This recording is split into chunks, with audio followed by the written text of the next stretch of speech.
We are 45 seconds from ignition.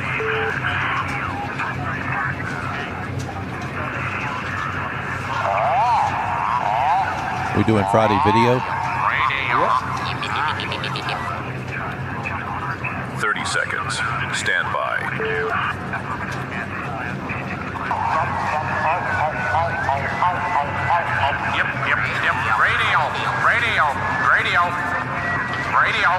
15 seconds. Stand by. Lights, sound, and cameras.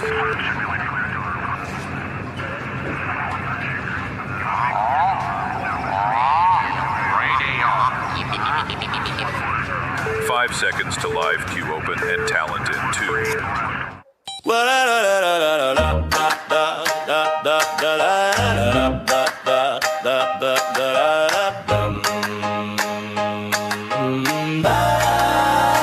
It's Freedom Friday, shout hooray.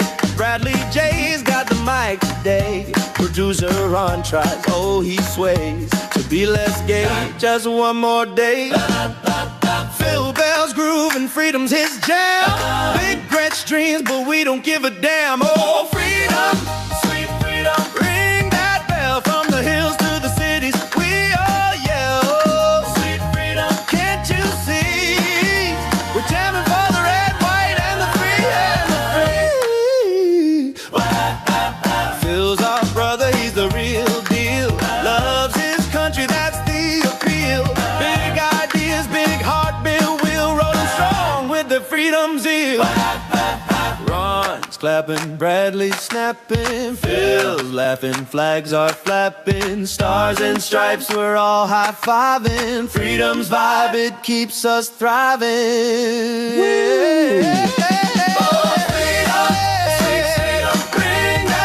Don't get too comfortable. It's Friday the 13th as well.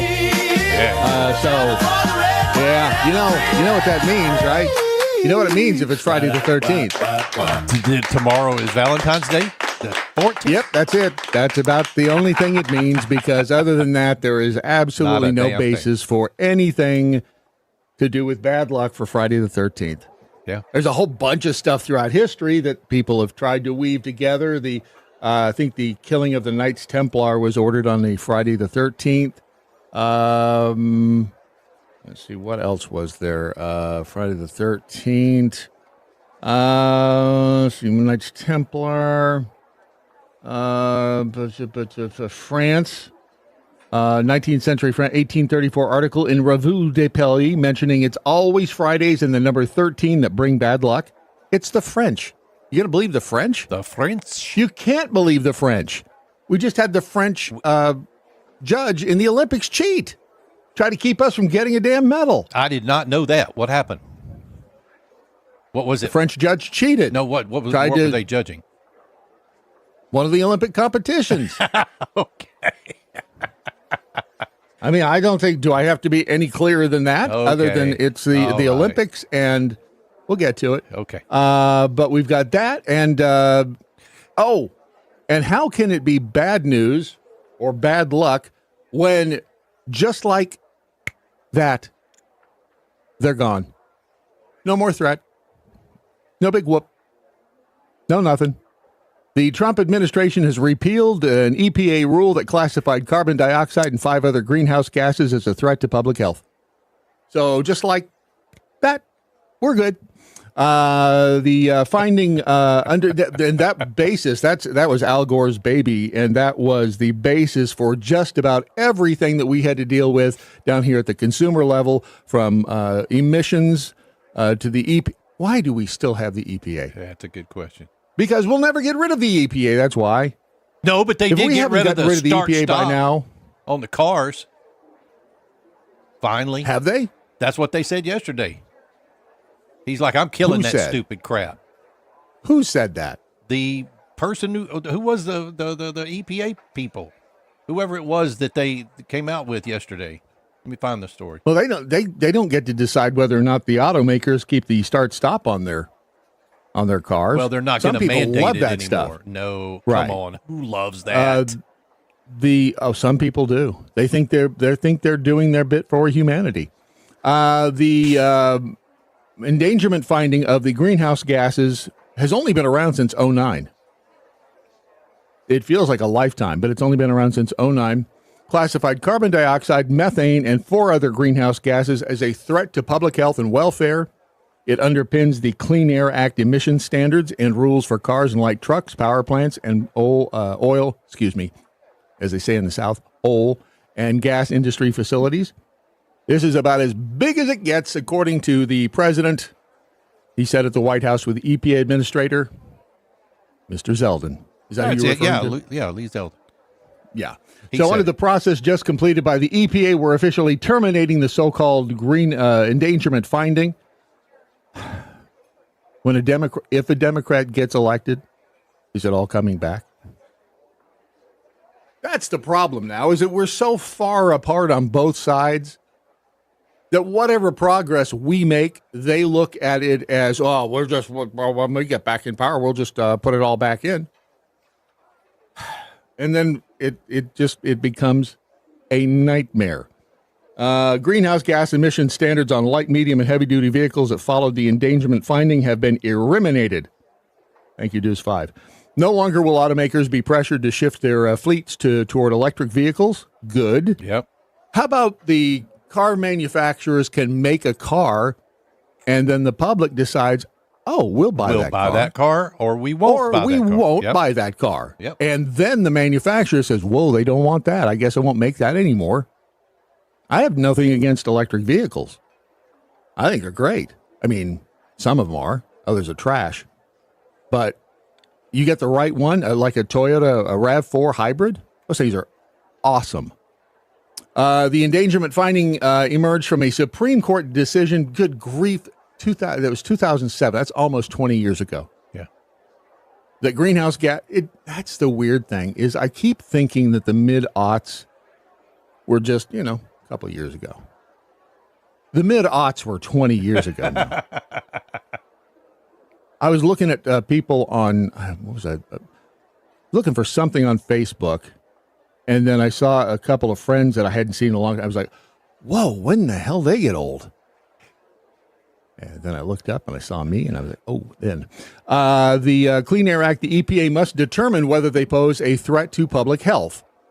Zeldin's decision to revoke the finding is the most significant action taken yet in the Trump administration's campaign to dismantle U.S. regulations that address climate change.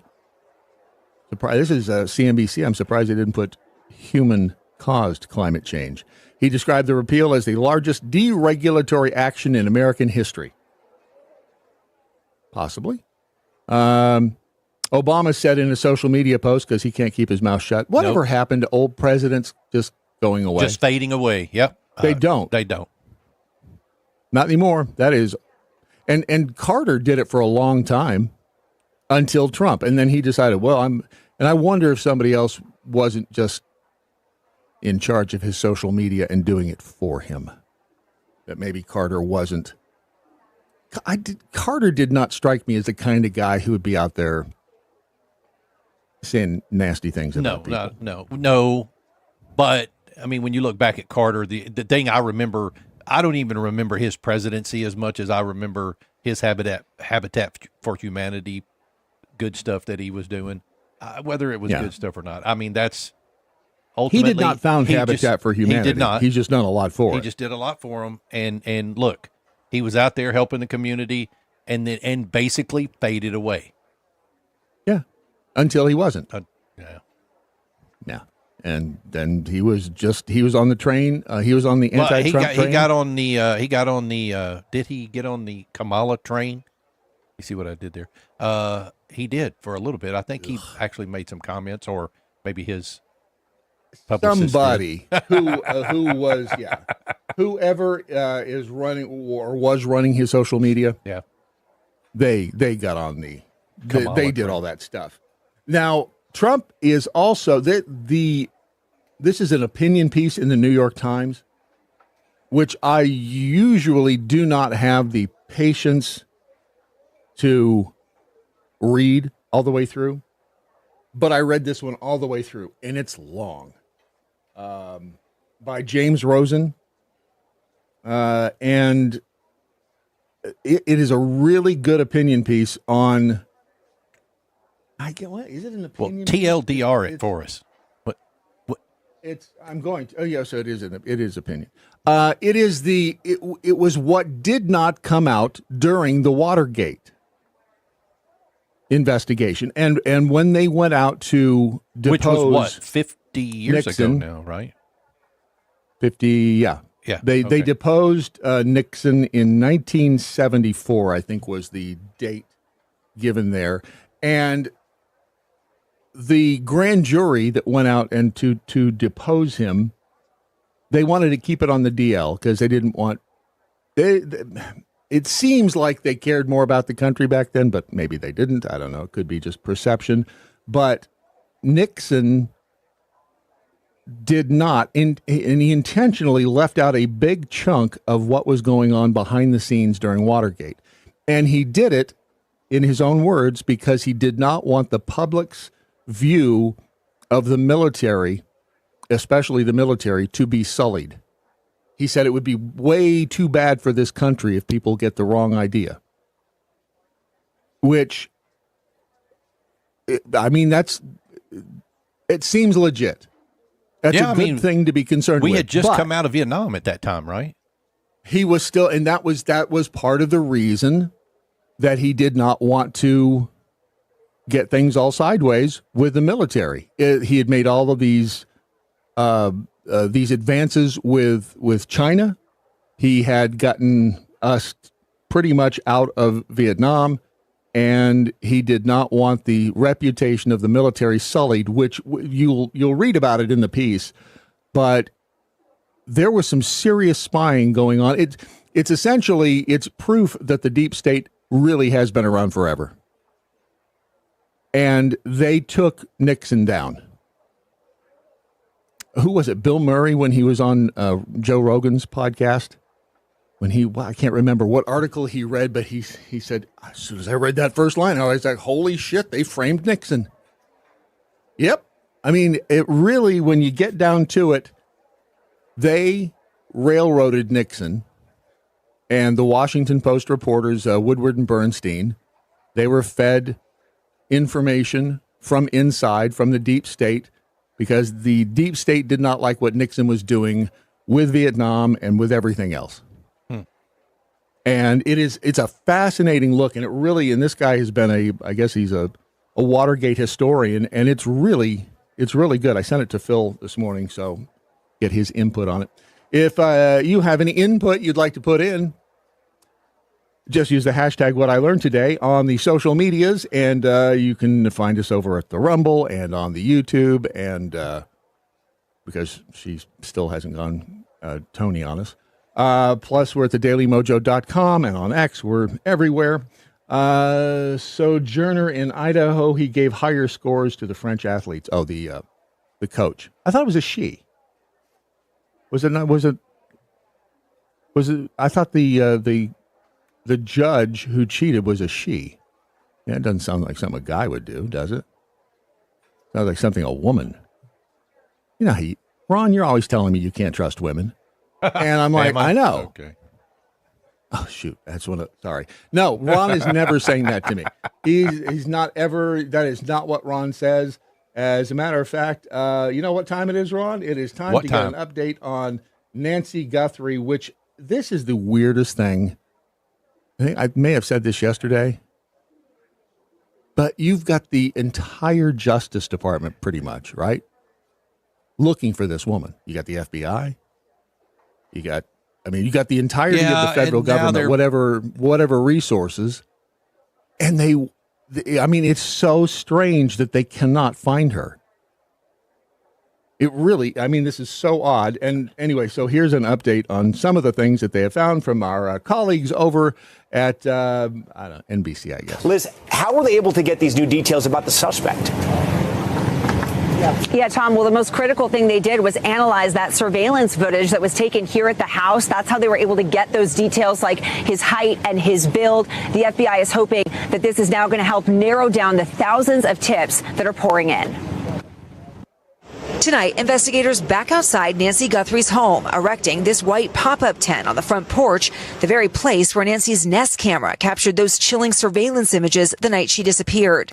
Inside the tent, they were working and measuring to create the profile of the suspect. The Pima County Sheriff's Department says investigators casing the foothills around Nancy's neighborhood have now recovered several items of evidence, including gloves, which have been submitted for DNA testing. The New York Post says they were there when this glove was recovered. Authorities have not said if that glove or any gloves sent for analysis are the ones seen on the person outside Nancy's home. But every potential item, a possible new clue 12 days into this agonizing search for Savannah's mom. Who do you think did it? I'll tell you who Grok thinks did it. I think it was an inside job. It's funny you should say that. Maybe a family member.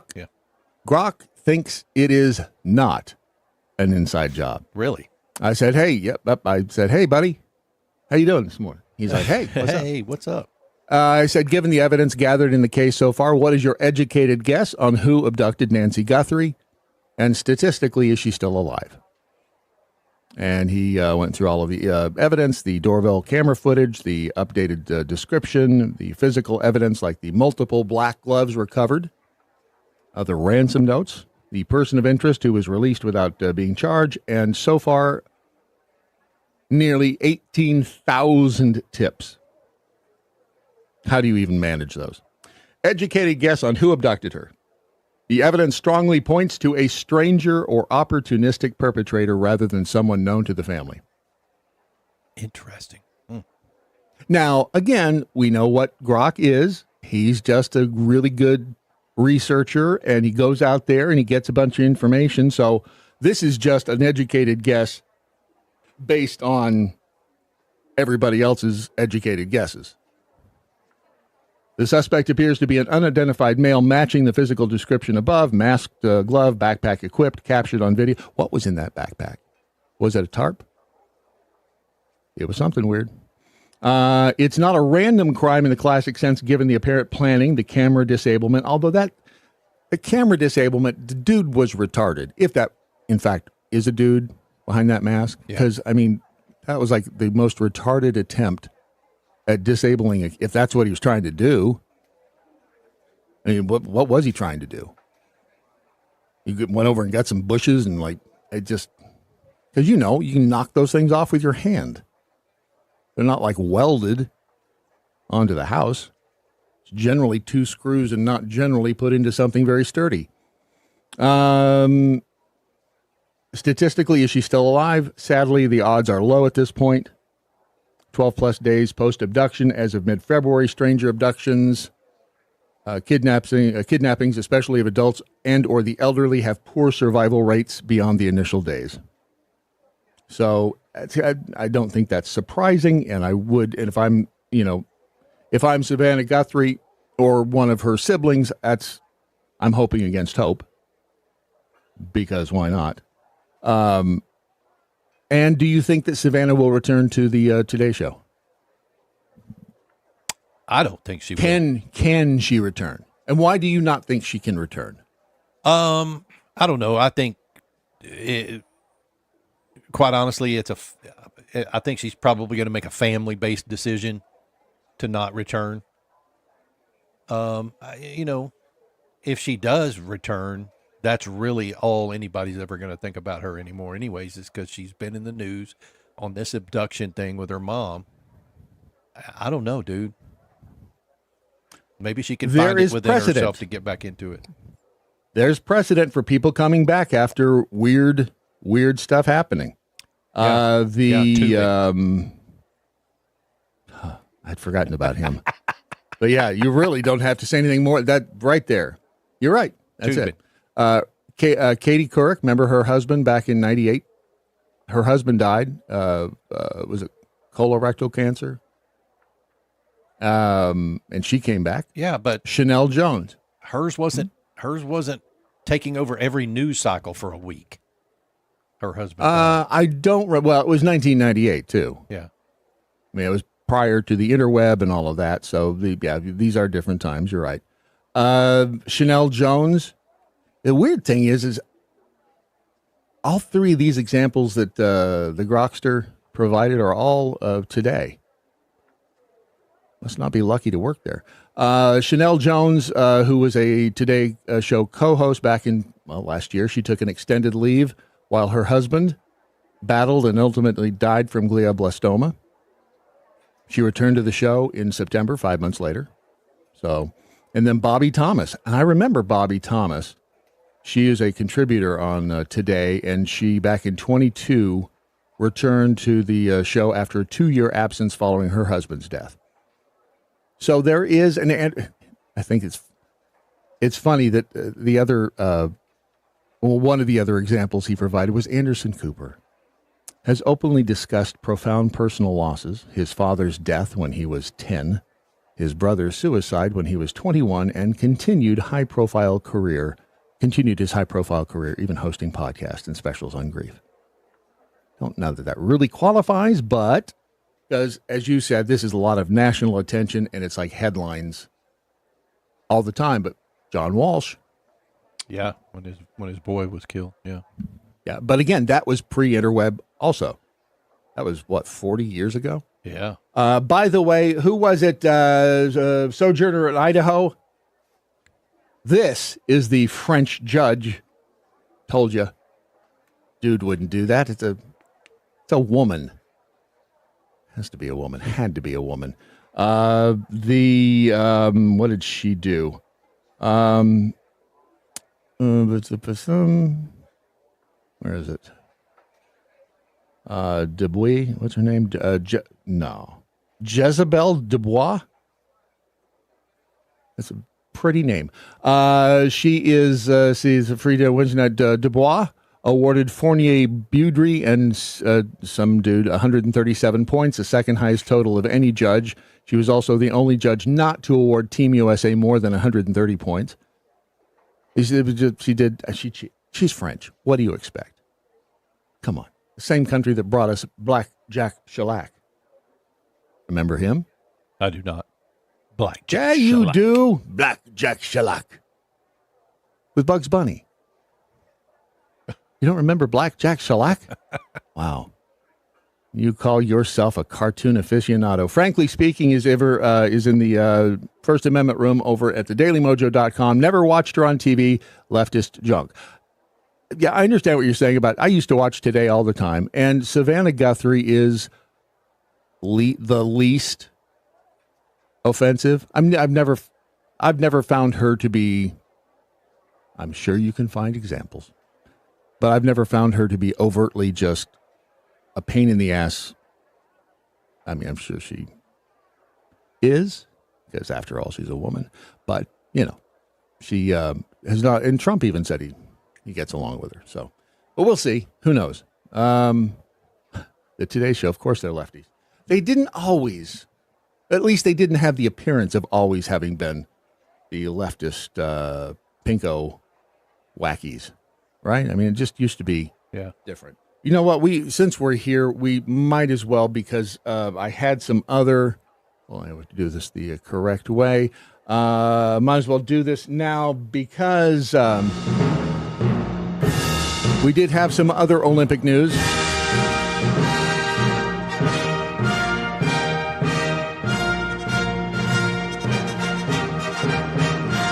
That's the Olympic theme. Yes, it is. To tell you that we're having some Olympic news, right? That's the way we do things here on the Daily Mojo. It's a professional operation. So we had an interview with one of the athletes. This is only the good stuff, only the top stuff that we're reporting to you. One of the athletes decided in his post-performance interview that he was going to go ahead and admit that he had cheated on his girlfriend. Wow. Seems like an odd pace and time to do it, but hey, why not? Today I made the choice to tell the world what I did. For et halvt år siden så møtte jeg mitt livs kjærlighet. Verdens vakreste, fineste person. He said something about passion. Yeah, it sounded like it. Didn't he? You got that word too. Passion. It's Norway's Sturla Holm Lagride, going out on a limb on live TV after winning bronze in the men's 20K biathlon on... one bronze. That's not really winning, is it, Ron? It's bronze. I mean, Tuesday, the 28-year-old telling the Norwegian Broadcasting Corporation he had an affair. When he revealed it to his girlfriend last week, she left him. That's all I've been thinking about for a week. That's why he won the bronze. You see, you get that shit in your head, and you are never coming back from that. See what women do. Yeah. See what they do. You know, right? I don't have to tell you. See what they do. They make you win bronze. Why do we? Never mind. I know why we put up with them. And in another exciting piece of Olympic news, this athlete, that would be Jules Chapaz, he has, according to the headline, he's blaming farting, and not the French farting. You know what farting is in French, right? Is it not the same as it is here? No. Do you not remember back in the day, Rush Limbaugh was, in the early days of the syndication of his show, he caused an uproar within the program director community of the affiliates upon which he broadcast his show, because he accused women of farting in their cars. And they were like, why are we doing... Farting is a French word for applying makeup. What? And F-A-R-D, farting. Farting. Look it up. I gotcha. Huh. I didn't say farting, I said farting. Okay. But this guy is blaming farting. So there is a difference. Wouldn't you agree between farting and farting? Yes. Okay.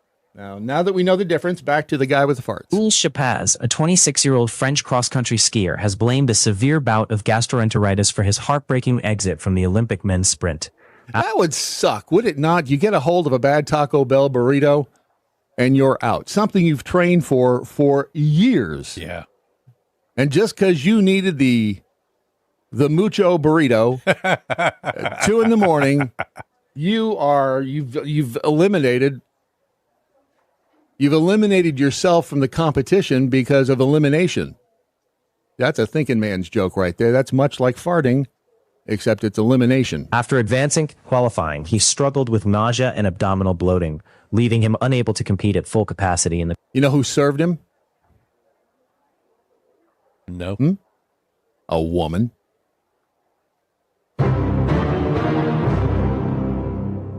See, now do you see the pattern here? The women are causing all of the havoc. They are wreaking the havoc at the Olympics. The quarterfinals, where he ultimately crashed out. The stomach bug had reportedly been circulating through the French team in recent weeks. Speaking emotionally to France 2, Chapaz described feeling unwell from the start and said his body hasn't yet recovered from the So we've got farting, the literal sense of farting, and we have cheating and on the girlfriend, and also cheating from the judges. And is it a coincidence they're all French? Because I don't think dude was French, right? The other dude, I mean, they all kind of sound alike. Sorry, Norway. Same thing. French, Norwegian, pretty much the same thing. Tell me I'm wrong, because I'm not. Deuce 5. Why does this guy look like he just came from the set of Napoleon Dynamite? Which one? Him or him?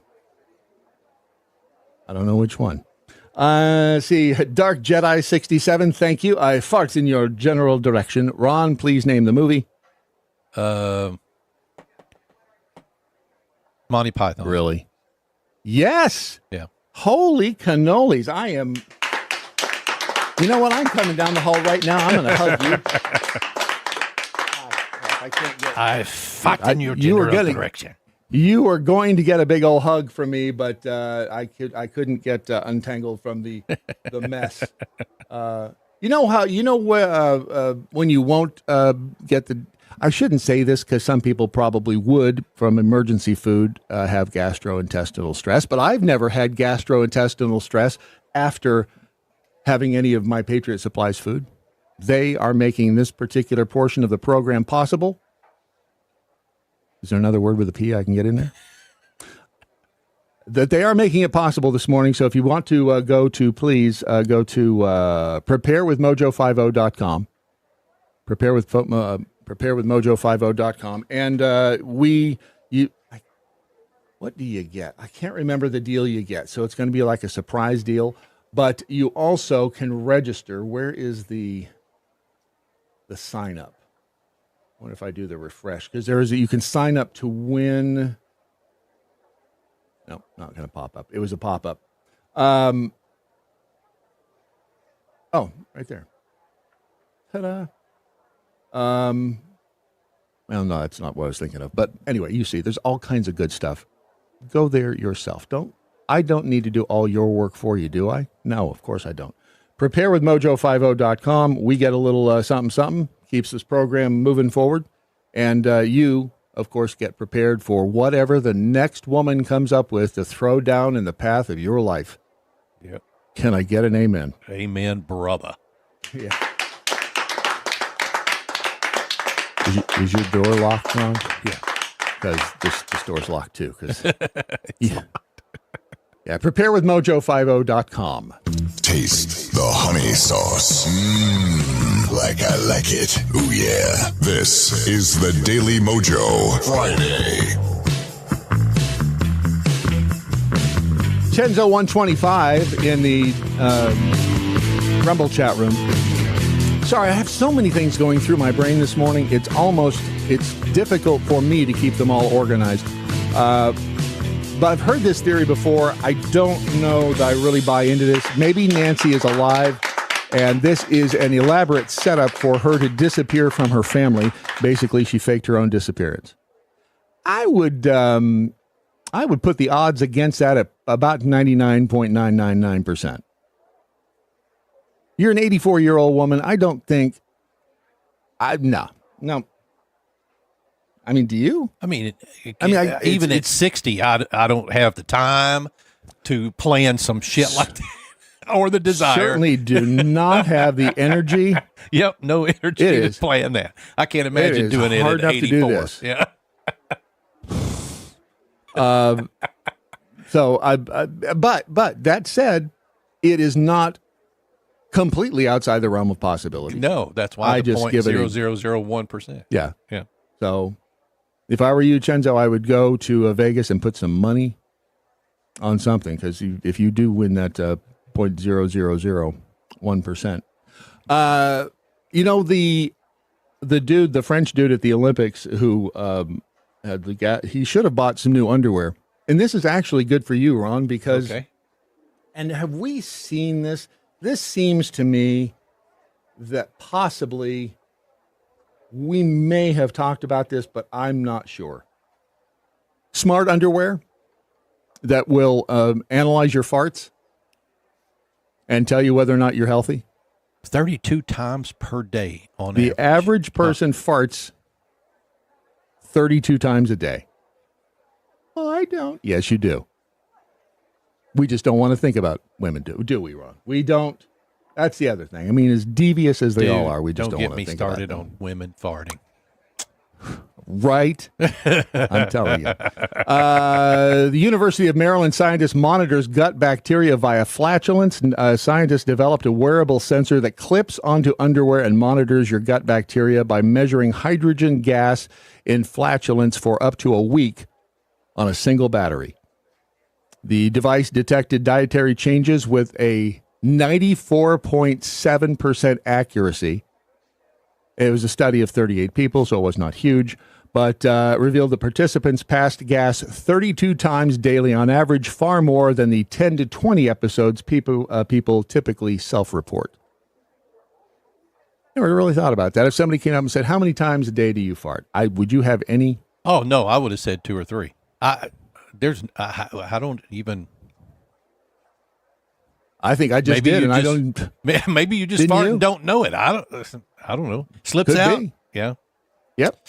You've been laying in bed late at night and just like, whoa. It surprises even you. Well, yeah, I've had a few surprises. Yeah, I mean, the older you get, the easier it is to surprise yourself with a fart. Boy, is that the truth. Individual variation was dramatic, with daily gas counts ranging from 4 to 59 episodes, suggesting there may be no single normal when it comes to gut bacterial activity. And about a third of the participants reported digestive discomfort from plain sugar gumdrops that produced minimal bacterial fermentation, revealing how expectations can, in fact, influence perceived symptoms. So, I mean, I'm still struggling with the fact that it says on average it's 32 times a day. That means if you're above average, you're shitting on yourself a lot during the day. I wouldn't go that far. I mean, it's possible, but, they did, what was the number? Range from 4 to 59 different. 59. That's awesome. So there was somebody out there, and then somebody was 4. That may have been you. It could have been me. Yeah. All right. So the big, another big mystery that that may or may not be solved: the closing of the El Paso airport for what seemed like nothing in particular. Eyewitnesses took video of a mysterious craft hovering over El Paso and say that may have been the reason that they shut the airport down. I heard so many stories, dude. I mean, I heard that it was the drones, the cartel drones, and then I heard it was we shot down a balloon, a party balloon. They mentioned that in this story. Hang on a second. I don't know what he sound. What does he sound? Oh, Jim Wright for Railroad Commissioner. There you go. Good for you. All right, here we go. There we go. So there is. That's crazy. Not really sure why the big pause symbol is in it. See if I could get a good shot of this. Why did they leave the pause button in the middle? You can barely see it. Looks like because of the pause button. So maybe that's why. Maybe that's why the airport was shut down. Stuff coming out from the bottom of it. Maybe it was farting. Huh. A separate video shows 4 objects moving slowly through the sky. I mean, at this point in the game, I mean, that could be a balloon. It could be a big party balloon. That's what they said they shot down. Right.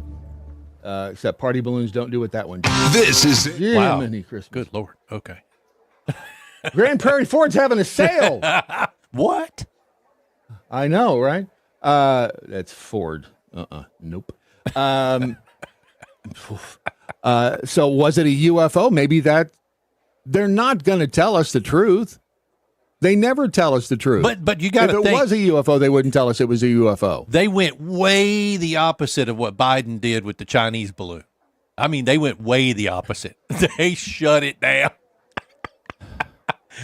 Something floated in from Mexico, and they're like, shut it down. Shut the whole thing down. I had not thought about that in a long time. Biden's like, hey, that damn that's thing, cool. What is that? That damn thing floated across, 2/3 of the United States? Yeah. Oh, yeah. Oh, yeah. And Biden knew what the hell it was. I'm sure he did. I'm sure they had a heads up. Of course he did. Yeah. If he didn't know, people on his staff knew. And they were like, "No, we can't shoot it down because that's they're collecting important information." Yeah. If Trump had, but the Trump administration didn't want none of that. They were like, "Shut the whole thing down. Shut it down. Shut it down. Land shut it down all now. the planes." But sir, that's a shut it down. Okay, they shut that sucker down. We will be joined by the one, the only, the inimitable Phil Bell when the Daily Mojo returns.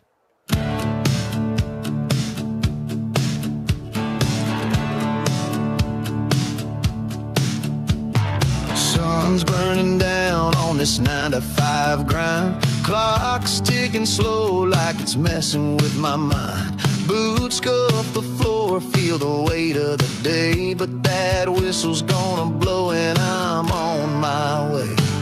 Almost Friday, I can taste the night. Cold beer in my hand, stars shining bright. Got a fire in my chest and my head held high. Almost Friday, feeling so alive. You know where to find us. TheDailyMojo.com.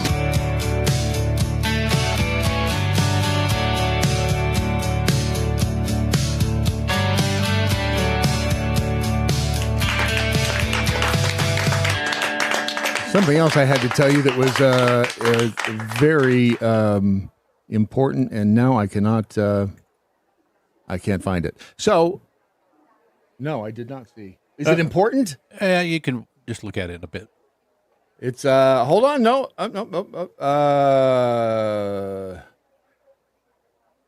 Oh, I didn't know that. I didn't either. DM is in Faith, the better half.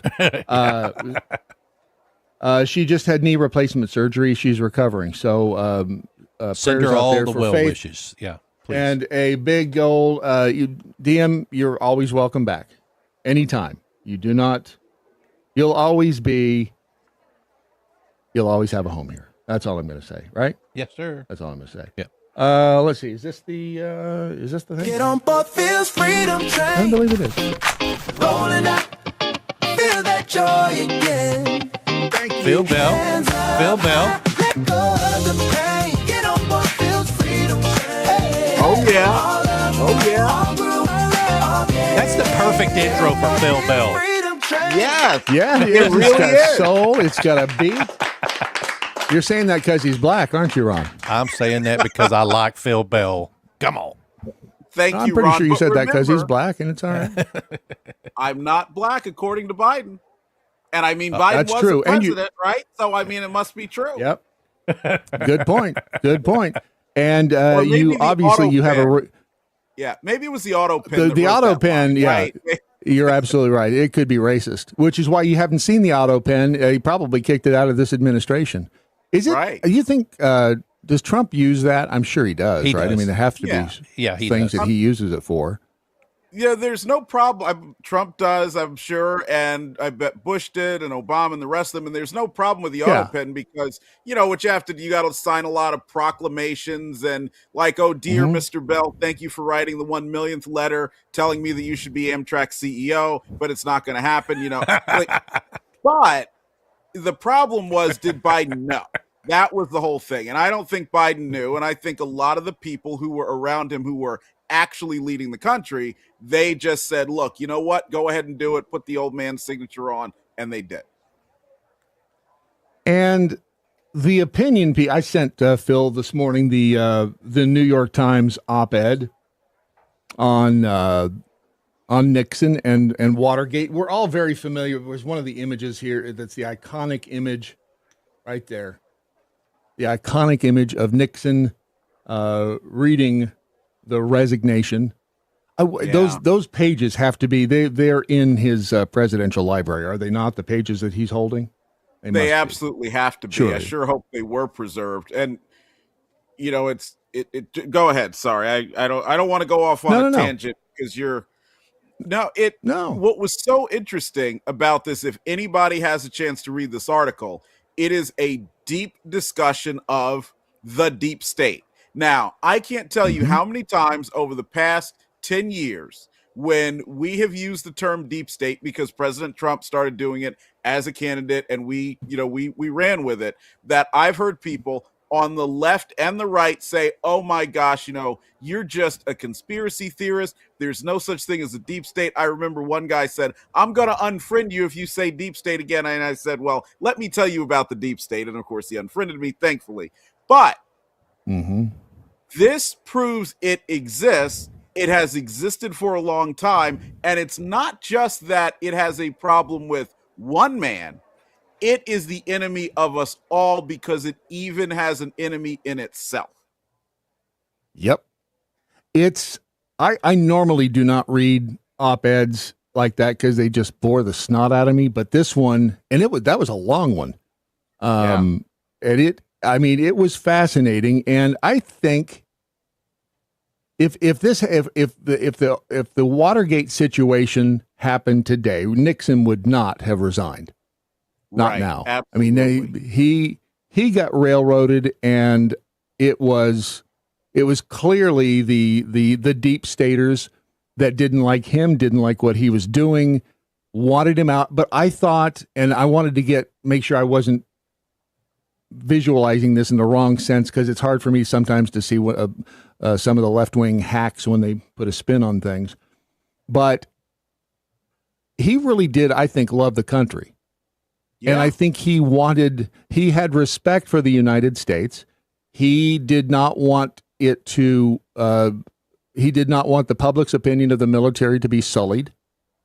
He didn't want to damage the public's impression or vision of government itself, because he knew that was dangerous. As soon as the people start to doubt the government, yeah, you get 2026.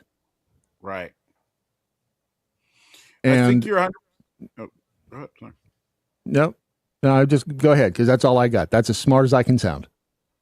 No, I was going to say you're spot on, because think about the time. So he was president into the 60s, early 1970s, and we had come off of who?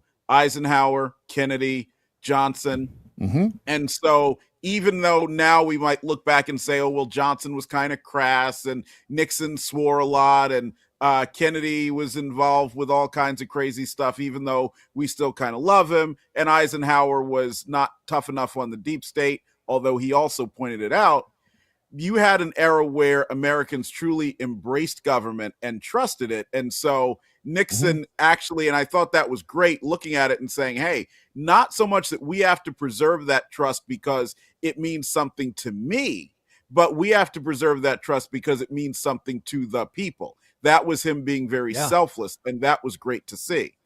But again, it also shows you how quickly something like this starts. You have one guy who's an absolute nobody that they realize, well, hey, look, he's got a photographic memory. He'll be a great do-boy to do whatever we tell him to do, and he will, and he's a nobody, and suddenly he's stealing from Henry Kissinger and all of these other high-level people who, if you thought about stealing something even like, I don't know, a Coke can from them, you would expect to get put in prison. But he did it and never faced any trouble.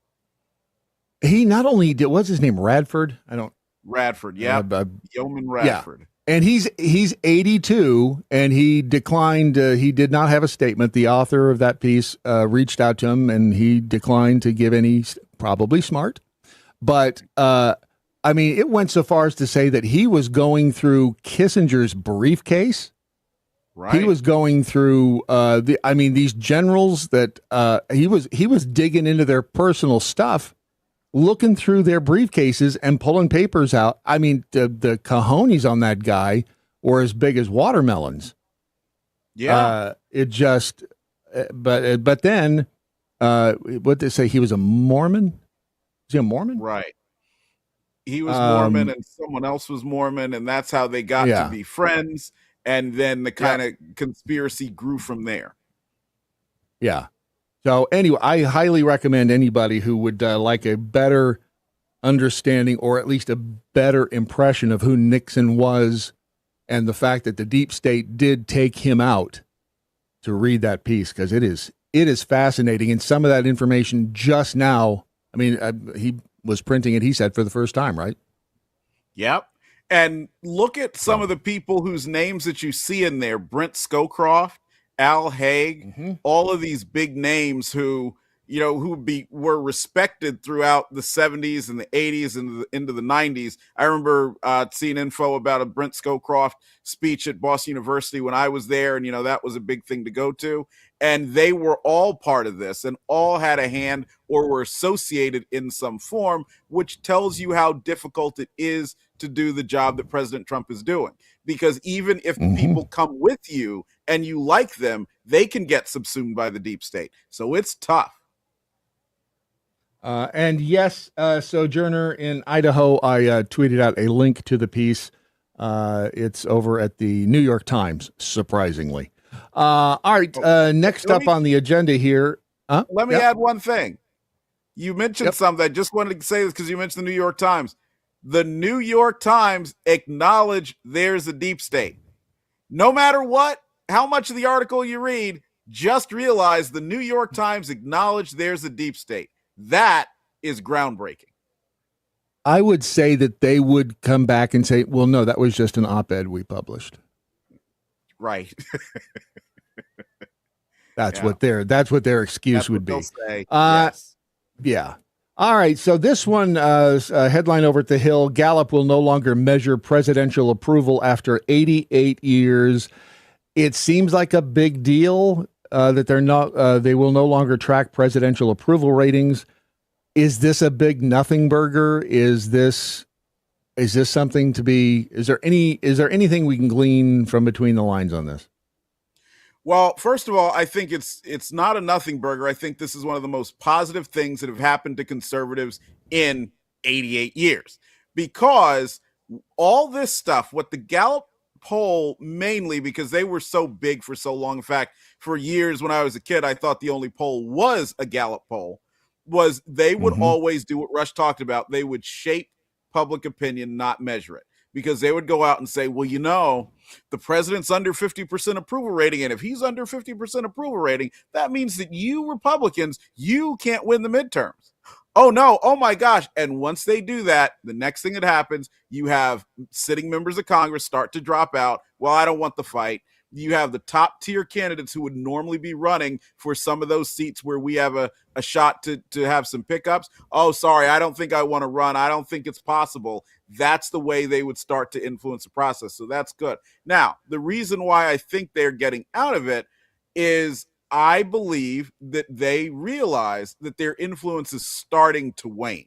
It's not waned. It's not gone. They still do matter, but I believe they're starting to wane. And rather than get in a situation where, for example, Republicans do well where they thought it wasn't going to happen, and I spotlight Republicans because that's really where the issue is, rather than get another black eye like that, because they got one in 2012 when Romney lost and they project him to win, I think this is their way of saying, we're just out of the business. Interesting, because when you see something like that, it feels pretty weighty, and it feels like there's got to be something, because like you said, polls are used 99% of the time to try to influence public opinion and get people to think one way as opposed to reflecting it. And it's just when a big company like that decides, well, we're going to step aside, because they're really giving up influence is what they're doing. Right. Exactly right. But a lot of it, I believe the influence has been taken from them by social media, by person-to-person conversations. As much as I can be down on social media a lot of the time, one of the positive things that it's done is it has opened the door to a certain extent for us to talk to each other when we can't necessarily see each other in person. And that has sparked a lot of debates and conversations that didn't happen in the 1990s or the early 2000s. Therefore, it's much harder for you to say, well, look, the approval rating is at 20% and there's absolutely nothing you can do about it, when someone can pop up online and say, well, wait a minute, why is the approval rating at 20%? Gas is cheaper, eggs are cheaper, I just bought a new house and I went on vacation. Life's not bad. Well, something like that really starts to undercut, even if it's just one person. So do you continue to put your capital into it, knowing that after a certain point, it's going to start to burn up? I think you don't.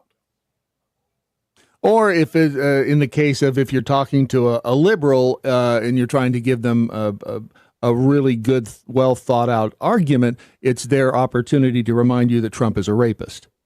Correct. That's kind of how that conversation usually goes. So exactly. Yeah. And I want to add one thing. I was actually going to make a video on this, but I'll say it right now.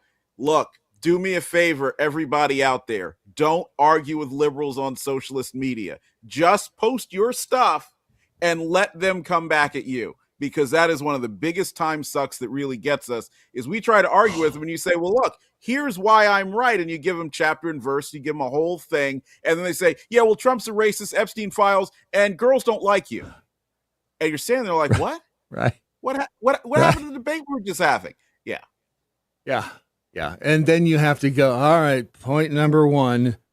And it feels like it never ends. Oh, also there's you mentioned Epstein, and the Wall Street Journal has an opinion piece.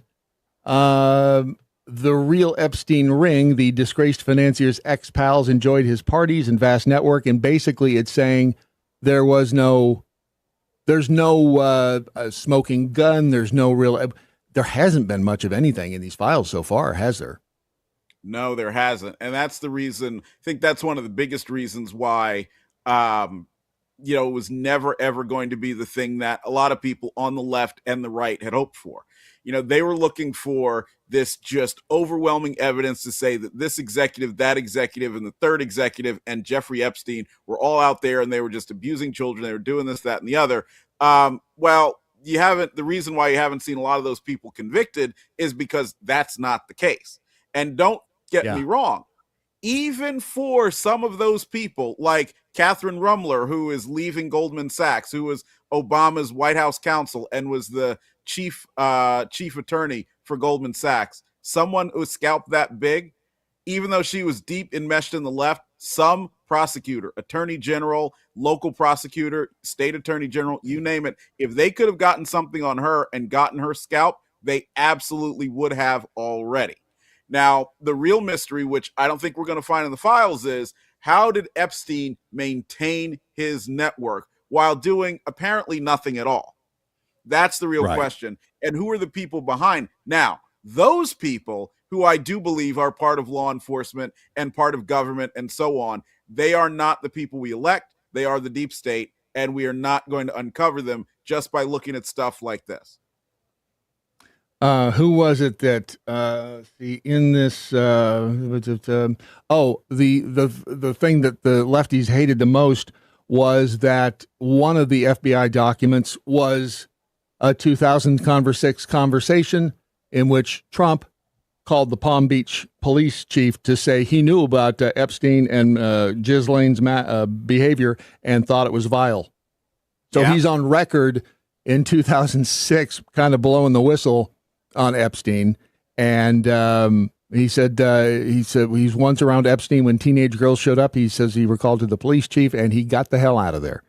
So that kind of it's the opposite of what they wanted to find in the Epstein files about Trump, because they were convinced he was going to prison. All this, and I'm so tired of having to go, this time they've got him. This time they've got him. I mean, the joke is old even to me now.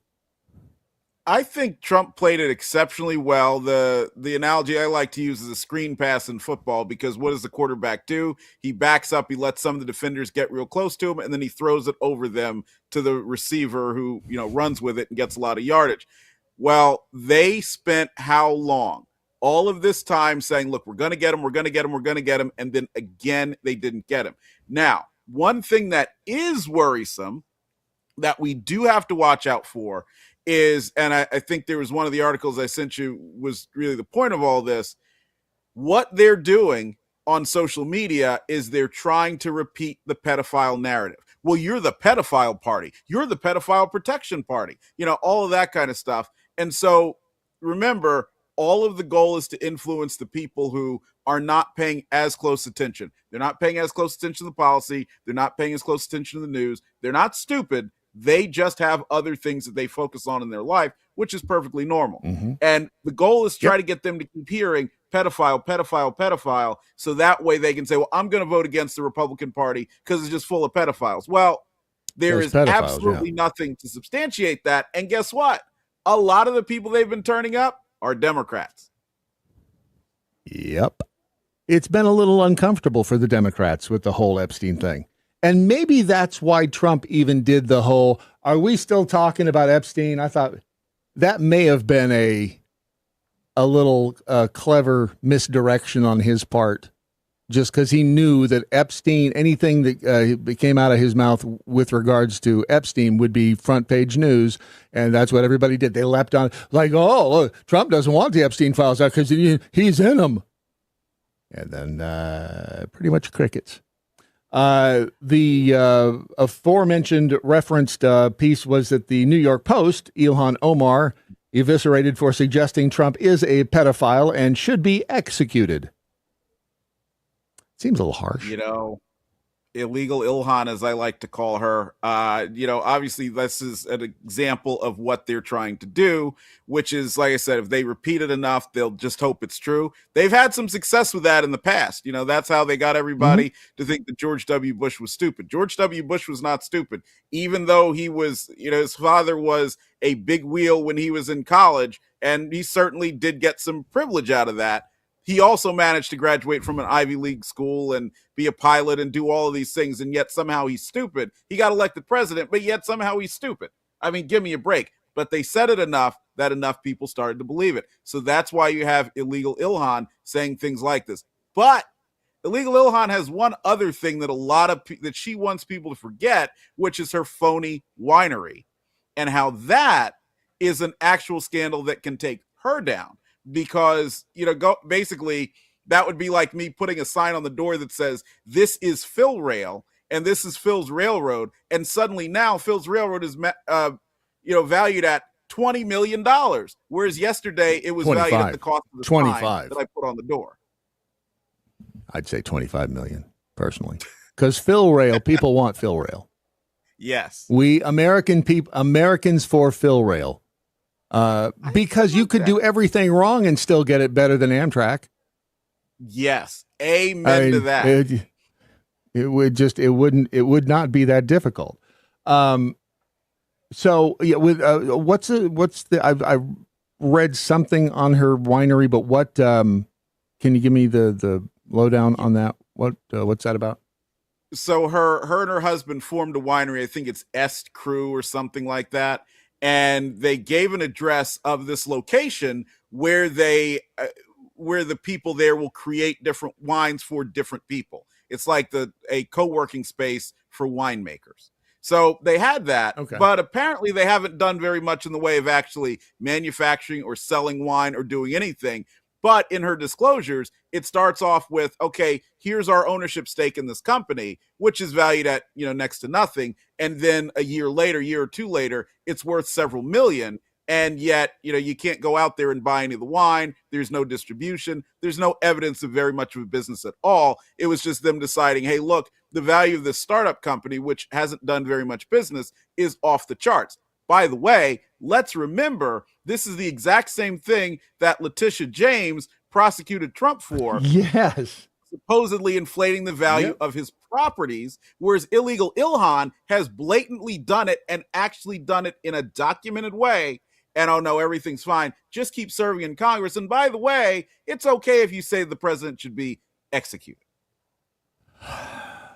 Again, if someone had said that about Biden, it would have been, they would have burned the place down. It would have been that insane. I'm actually kind of surprised that in Minneapolis, we did not see, and maybe I just missed them, but we did not see more outright burning and rioting after Pretty and Good were shot and killed. Had they been black, different story. It'd still be front page news, and of course now it's not so much. But it would if they had been a different color, that could have gone a whole different way. And that's the frustrating part, is that they're always projecting. And are we ever going to see equal justice? That's the frightening part, is that we can see that what's happening with the two-tier justice system, and it's frustrating. We know it's broken, but is it going to get fixed? Is that a possibility, or do we just have to learn how to play within the system that's broken?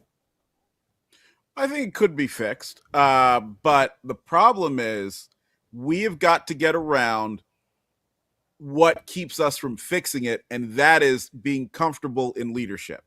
At the end of the day, most of the people who get elected to office on our side, sadly, get themselves taken in by not necessarily the deep state, although that has something to do with it, but also the comfort of being leaders. It's very easy, because I've lived around here and I know what it's like. It's great when you get to go to cocktail parties. It's great when you are kind of patted on the back. It's great when you're recognized for what you do. All of those things are positive. And DC, they call it an echo chamber. It very well can be that echo chamber where you come in and you feel good and you always go out and look at the Capitol and say, oh my gosh, I get to work there or work near there, something like that. And that is what really makes it so many of our leaders do not make the effort to stop the problems. That's also why President Trump is the most dangerous to them, because guess what?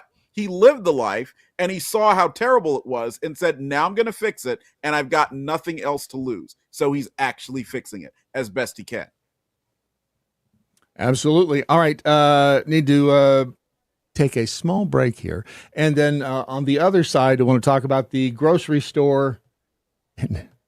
It's amazing that Manhattan hasn't simply just fallen apart already, but give it time. That and, the other thing that was, Kurt Cobain. Yes. Remember how everybody is like, you're a conspiracy theorist. He just shot. Now they're saying, well, maybe he didn't shoot himself. Weird. Yep. All that and more coming up on the Daily Mojo. Boots on the floor, coffee in hand, spin that dial, we start the band. Boots, check. Keys, check. Attitude, check. We'll take it from here. Sun comes up, headlines burn, mic goes live, we take our turn. Bradley J. Staggs laughing at the seams, talking big talk about big wild Daily Mojo. Bang that drum. Chasing down that American dream. One job, one job, one job, wrong. You had one job wrong. Daily Mojo, beat that chest. Well, our broke, we still believe. One job, one job, one job, one job wrong. We're chasing that American dream. The Daily Mojo. Daily Mojo. Don't forget to download the Daily Mojo app at thedailymojo.com. Then you can send us messages. You can also, can they put their links, their social media links on their own profile? I guess they can. Right, Ron? I know I was able to. Yeah. Well, yeah. Yes, they can. Yeah. Yeah. So you can put your social media. Yeah. Here's all of the icons thing. line up right under their photo on the profile page. Yeah. When you try to put your YouTube link in there, it ain't easy. I did that this morning and I was like, wait, this is not. Have you done that, Ron? Have you put? You tried to put a YouTube link in? I don't think so. No. It's fascinating because your nice. Your username is not the same thing as your channel name, and it's not the same as your channel ID. Which you got to figure out which one it is. I'll give you a hint. It's your channel ID that you put in there in the little field. Because if you try to put in like at the Daily Mojo or whatever, it says nope, no special characters. It's really is kind of a crazy system, but anyway, download the app. Everybody will be fine. You can send us messages. Thank you, Lizzie B. And Freebie38 tried to hit the link. It wouldn't allow me because I don't know. Maybe it's all of the arrests. And Kiki and Kurt, I'm just saying it's possible it's the arrest. I don't know. And Tim, thank you for the link on that as well. All right. Did you see the story about Kurt Cobain? I did. And that was so interesting that now they're suggesting it was, what was it? It was that he had, there was something respiratory that happened before. Yes. It's, didn't they change it to there's somebody saying it's a homicide now. Was it? Right. Well, that's what is it officially, let's see. At the time, King, but now an unofficial private sector team of forensic scientists has put a fresh eye on Cobain's autopsy and crime scene materials, bringing in Brian Burnett, a specialist who previously worked on cases involving overdoses followed by gunshot trauma. It doesn't say that it's been officially changed, but what they've done is that the conclusion followed an exhaustive review of the autopsy findings. Where is the, here it is. there are things in the autopsy that go, well, wait, this person didn't die very quickly of a gunshot blast, pointing to organ damage associated with oxygen deprivation. The necrosis of the brain and liver happens in an overdose. It doesn't happen in a shotgun death. So if he was already dead when the shotgun blast hit his face, he didn't do it. Right. If it doesn't fit, you must acquit. And we all know it was Courtney Love, but, well, it wasn't her.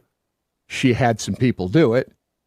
Did you see the documentary? I can't remember what that was. It called Kurt and Courtney? No, I never did, but I want to. In fact, I might do that this weekend. It's a good, It's really good, and you're like, whoa, she did do it. Nixon was framed, and she did do it.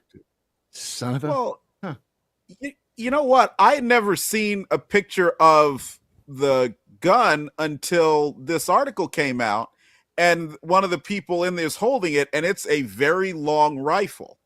And yes, listen, I don't understand and don't intend to, don't want to denigrate anybody who's feeling that they are, that they have to take such a drastic step. But, that seems like a lot there, right? If I was ever going to do it, that wouldn't be the way to do it. Because damn. I mean, right. So right there, that would make me suspect. Yeah. So we'll see if I don't know what kind of, it does make you wonder what the officials there in was it King County? King County Medical Examiner. Makes you wonder why they were so quick to go, you know what? It's, I know what it was. It's easy. Yeah, it's a suicide case closed, moving on. They don't have to dedicate resources to go and finding out, and maybe somebody didn't like Kurt. I mean, it's the lazy way of doing it, but it certainly is easier. That's not what happened at all. You don't know either, so shut up. I'm sorry, these voices in my head, sometimes they are overpowering. You bring up a good point. What I want to know in general is, because I'm not a police officer, I'm not obviously a coroner, none of those, but you always hear a lot of stories, whether it is a conviction being overturned or something like that, where it always seems like there's a rush to put the case to bed, right? Mm-hmm. I understand we're all human. You probably don't want to sit around and just really go through methodically. Did Courtney Love do it? Obviously, this is a high profile person, you name it. But what is it about a lot of these, government operations where they say, yeah, you know what, we could investigate further, but he did it. It's his fault. We're just going to go after him and let's close the book and run away. That seems to happen way too much for my taste. And this is just the latest example. There's the one of the crime scene photos of his hand. The placement of Cobain's hands and the lack of blood spatter raised further questions. The scientists determined if Cobain's left hand, pictured, was closest to his mouth, it should have been covered in blood. The area where Cobain had his hand is also clean of blood, suggesting his hand should have been covered. So, and that's something you would think they would have known. How long ago was this? 1990, was it 4? When did that happen? Yeah, I think I was in 7th grade. 94. Shut your mouth. 7th. I hate you. I remember being in middle school, and I didn't know Nirvana. I knew Smells Like Teen Spirit, but you know how radio is. They didn't always tell you who they're playing. So I heard this Smells Like Teen Spirit was a really good song, but I had not gotten into Nirvana at all. And then I come to school one day and everybody's really sad because this Kurt Cobain guy died. And I was like, well, I guess that is sad. I mean, I'm looking around. It seems like it is, but who is he? And it wasn't until later I realized that was the guy singing Smells Like Teen Spirit. So yeah, it was a long time ago. And I remember where I was when I found out. The lyrics of Smells Like Teen Spirit: load up on guns, bring your friends. It's fun to lose and to pretend she's overboard and self-assured. Oh no, I know a dirty word. I've never Yeah. Smells Like Teen Spirit is one of those songs where you'll get to certain parts and you know like 4 words. Yeah, and then you just kind of hum the rest of it. Because let's see, a mulatto, an albino, a mosquito, my libido, yeah, hey, yay. I'm worse at what I do best, and for this gift I feel blessed. Our little group has always been and always will until the end. With lights out, it's less dangerous. Here we are now, entertain us. I knew those are the words I knew. Here we are now, entertain us. I feel stupid and contagious. Here we are, entertain. A mulatto, an albino, a mosquito. I did not know that's what that said. Anyway. So we all know who did it, and we'll just see if there's any justice for Kurt. Hashtag justice for Kurt. So, all right, up to New York City, where the socialist utopia does not. And I have not read this, so I don't even tell me what's happening. I mean, we all know Mem Dummy is we all know what he is. Right. I'm not sure that the people in New York understood what he is, or maybe they're all just that thick and this is what they wanted. But what's happening? Well, Polymarket, which is one of the prediction sites that a lot of people are using around the country to place bets on a variety of things, said, you know what? We're under pressure by the government. Letitia James is coming after us because we haven't yet put her in prison for lying about her mortgage. So we're going to open up a free grocery store. And they did it as a pop-up for a few days. And there were a lot of New Yorkers who really liked it. A, because someone was coming and giving them free stuff. But B, as a way to fight back against the attempts at harassing their business. Now, a lot of the reason is there are plenty of, whether it's states attorneys general, local law enforcement, and so forth, that are saying, hey, your business is really unregulated gambling, and we don't like it. Now, we all know the reason they don't like it is because they didn't come up with it first and impose a massive tax on it. But that's what they are doing, and this is one way that Polymarket said, we're going to fight back in the biggest market in the world. The first free grocery store, hundreds of people lined up. Let's see, there's a picture of that in the story. Actually, it doesn't seem to be that many people there. Yeah. Hundreds of city dwellers lined up for a chance to shop at betting company Polymarket's free grocery store in the West Village. That's weird that they put it in the village. Let's see, drew more than only drew 400 New Yorkers. That's not that many people for Manhattan. Right. I see. I love Manhattan. I do love Manhattan. I've always loved it. And I hate that it's turned into, again, a sewer. It was a sewer back in the 70s. Giuliani came in and cleaned it up when he was a good guy before they turned him into Hitler and a pedophile because he knew Trump, because Trump's a rapist. And then, of course, is that not an amazing fall from, and not a legit fall from grace, but he was shot down out of the sky by the people who hate Trump. Yeah. Sadly. And put it in an impossible position too. And I blame the RNC and a lot of the Republican Party for doing that, because they definitely should have dealt with all of the mail-in ballots before the election. The Democrats wake up every day and they say, you know what? There might be an election sometime. Let's go sue somebody. We don't know what. We'll figure it out later. Let's just go sue them. Right. We wait until the last possible moment when they're like, wait a minute, where did that truck with Ontario plates come down here that has 1 million ballots and they all say Biden? Wait, is there a problem? Okay, let's sue now. No, you gotta be proactive about this. And I'm glad they've gotten better, but they put Giuliani in a terrible position, and that's sad. It's because, again, at the uniparty level, there is no difference. I mean, I want to believe that out here on the ground, the great unwashed, yes, huge difference, obviously, between Republicans and Democrats. But at the uniparty level in D.C., it's just, a different color on their sleeve.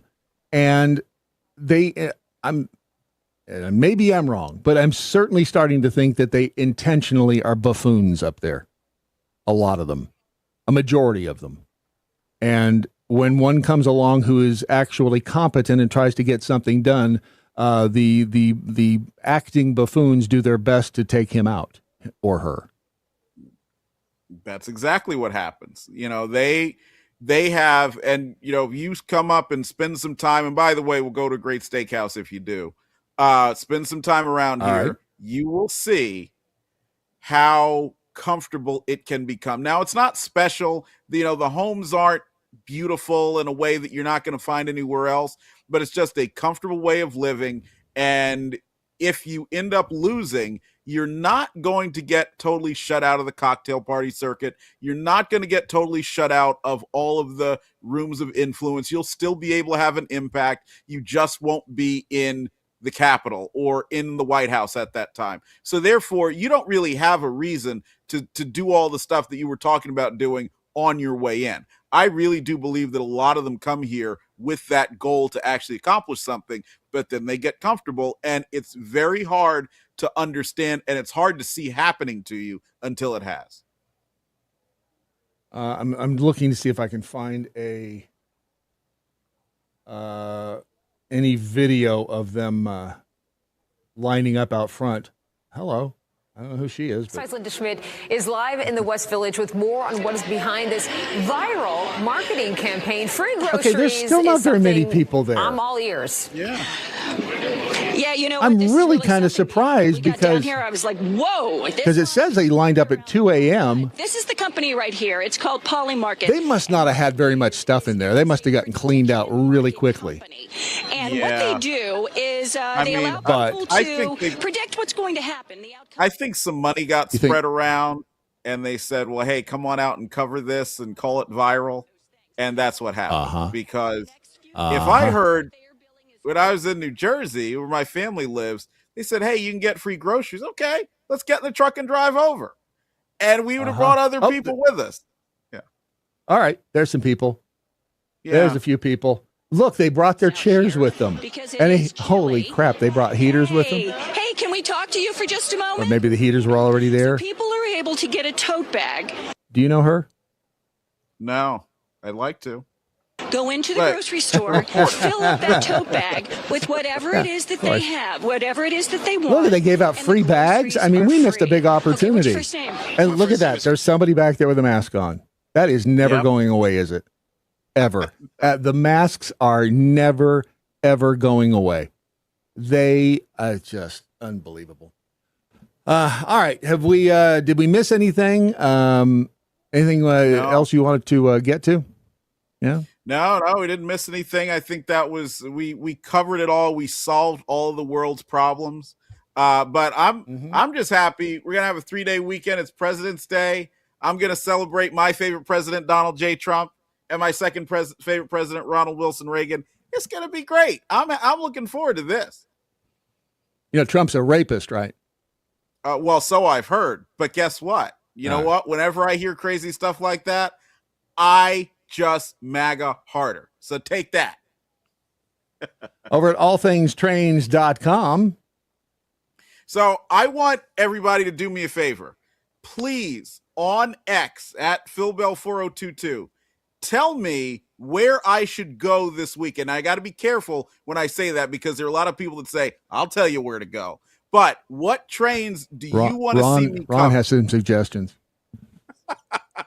You know, it's too bad the guy that when we lived in the apartments in Lancaster, California, when I was in 7th grade, he lived in the apartment across the way, and we were a quarter of a mile from the railroad tracks, and the dude knew the schedule for the trains. I mean, he was like you. I mean, he was laser focused, and you could count on your watch. You could tell what time it was because he'd come out of the door of his apartment and he'd go walking over there with his camera to get pictures of trains. What is it with you people when you get obsessed with these trains? Listen, when railroading gets in your blood, it never leaves, and you don't want it to. Exactly. It's like that, right? But exactly. Yeah, if you know any place, Pennsylvania, West Virginia, New Jersey, Delaware, Maryland, if you got any ideas, let me know. I want to get in the truck tomorrow and go someplace fun, and I'm going to put it on All Things Trains on Monday on President's Day, so you can enjoy my vacation with me. Don't forget the chocolates for Big Gretch. It's Valentine's Day. That's right. I got some chocolates at Mar-a-Lago last week for her, so we're good. Oh, she's going to be so happy. That's right. You didn't. We need to. What happened down there? Spill. So it was a great event. Moms for America. They were honoring mothers of distinction. One of the guest speakers was Mike Rowe, who gave an absolutely great address talking about how he ended up coming up with dirty jobs, and it was just a happenstance, but an outgrowth is something he always wanted to do his entire life. Kathy Lee Gifford, she had been sick, but she came out and spoke. And as always, Dr. Gina Loudon, who is one of my favorite radio commentators behind, of course, Brad Staggs and Rush Limbaugh. She was the MC, Naturally. and she did a great job as well. Very cool. That's really cool. Well, thank you for the update on that. And again, go to Phil's X feed at Phil Bell 4022 and let him know where he needs to go. Yes. Not in so many words, something like that. All right, my friend, you be well, and we'll talk again on Monday. See you, Phil. Phil Bell, ladies and gentlemen. Phil has left the building, and so have we. Just just for a minute or two. Use the hashtag What I Learned Today so we can reach out and touch you. The Daily Mojo. Interesting headline from The Hill. I just saw the headline. Colleges grapple with growing fallout from Epstein files. Interesting. You saw that thing I sent you from our buddy Jason Gouffre yesterday? I did. His thoughts on it. Thank you for reminding me. Stand by one moment. Yeah. It was an interesting take on why the Epstein files have been released like they've been released. He said, I think I understand why the government released the Epstein files the way they did. They are establishing bias in the minds of all potential American jurors. For example, let's say you have Mr. Pedo listed in the latest Epstein dump. The claims of crimes listed are beyond the pale and horrible in nature. Then Mr. Pedo gets brought up on charges of indecency with a minor, a horrid crime for sure, but not near what the Epstein files said. But the damage is already done. Mr. Pedo's defense attorney will file a motion for dismissal on grounds of a biased jury, as because they will the whole gladly world's convict. Yes, they will gladly convict Mr. Pedo of this lesser crime in order to make him pay for the more serious crimes they thought he committed. The judge will have no choice but to dismiss the case, as the entire country is now biased against all those named in the files. There is no way to file a change of venue when the whole country is now biased against the accused. This is basically a pardon for all of those listed. Yeah, it looks bad, but they will never be so convicted for anything related to this ever. On the redactions, they are either currently under investigation and therefore can't be named, lest they want to establish bias and ruin those investigations, or they are so powerful they cannot be named, which again goes back to that piece on Nixon from 1974, and this all of this. Well, you got to think now we've been asking for the Epstein files for the better part of 2 years, if not longer. The bottom line is they've had plenty of time. They, being the deep state, have had plenty of time to go through all of these, redact what they need to redact, leave open. I mean, I don't think it was an accident that they let some of the. Would you say? How long you say we've been asking for the files? I said 2 years, but He's been longer. Been dead since 2019. Yeah. I know. We've wanted Did the files. Did we ask for them during Trump's first? I'm sure that.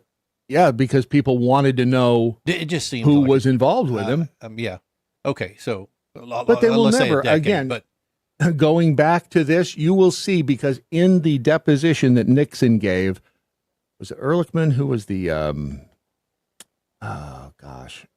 Anyway, he's a higher up.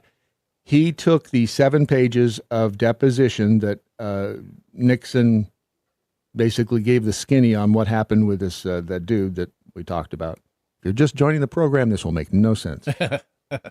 Just read the piece. And he put them in an envelope and he sealed them only to be, I think maybe it was Ehrlichman, but he put it in an envelope and sealed it up, and that's what happens to people like who were around. Maybe there wasn't crime. Who knows? I wasn't there.